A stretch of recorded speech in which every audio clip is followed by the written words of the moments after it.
Bonjour, monsieur l'architecte Federico Napoli. Vous êtes le responsable des études et des projets de la commune de Cramontana, ici en Valais. Plus précisément, il s'agit d'un bien religieux et culturel, la chapelle de Champsabé. Merci beaucoup pour votre hospitalité. Merci à vous, ingénieur Zanda. Effectivement, là, on se trouve à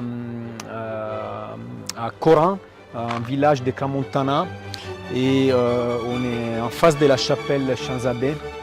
Cette chapelle, elle est du 1650 et elle présentait des problèmes d'humidité et dû à des remontées capillaires depuis le terrain. Et on avait envisagé des travaux invasifs.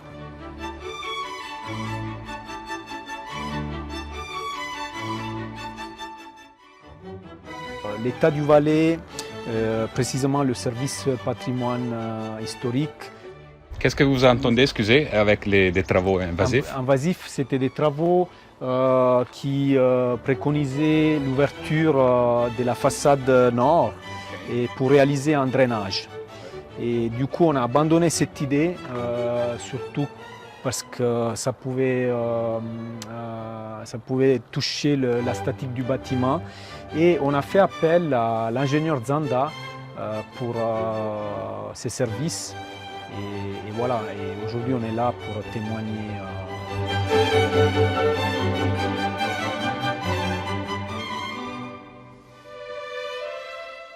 Est-ce qu'on a des problèmes si on fait des travaux invasifs pour des biens comme ça? Alors, on doit faire des demandes auprès de l'État du Valais, du service patrimoine historique.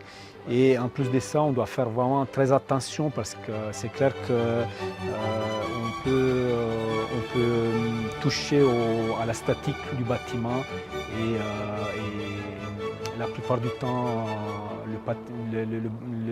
le service des patrimoines nous interdit de toucher à la structure.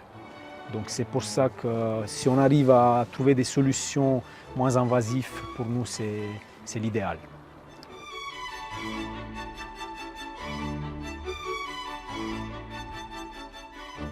Quelle était la ruine, la nuisance contre laquelle il devait lutter?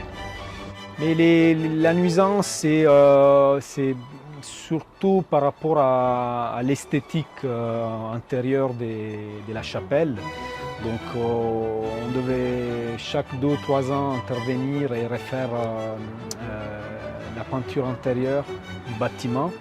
Et le deuxième aspect, le problème des moisissures, des odeurs à l'intérieur de la chapelle. Ouais. Mais disons, au niveau principal, c'était le problème esthétique parce que c'est une église, donc voilà. Tout à fait.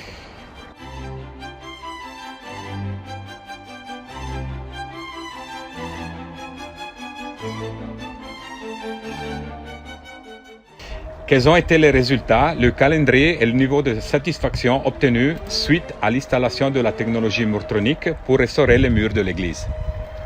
Alors, suite au premier rendez-vous et à la mise en place avec l'ingénieur Zanda de l'appareil murtronique, on a, à distance de 8 mois, l'ingénieur a effectué une visite et il a relevé le taux d'humidité de tous les murs et il a constaté une baisse importante. Mais vu l'année 2022 avec peu de précipitations pluvieuses, il y aura un deuxième contrôle qui sera effectué en début 2023 pour constater encore une fois l'effet de l'appareil murtronique à l'intérieur de la chapelle.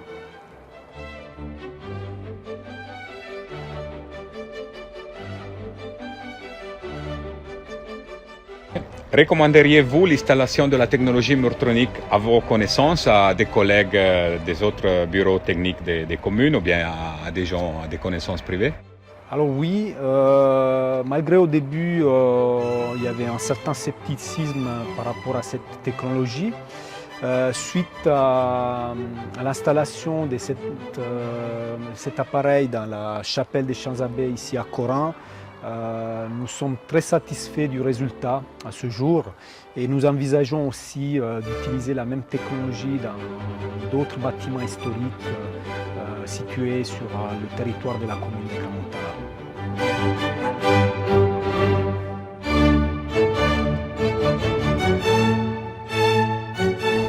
Merci beaucoup à l'architecte Federico Napoli pour sa disponibilité et son temps. Merci à vous, ingénieur Zanda. Nous sommes très satisfaits et nous espérons de pouvoir collaborer encore une fois dans le cadre de l'assainissement d'autres bâtiments situés sur la commune de Cramontana. Merci beaucoup et bonne journée. Voilà. Bonne journée à vous. Merci, au revoir.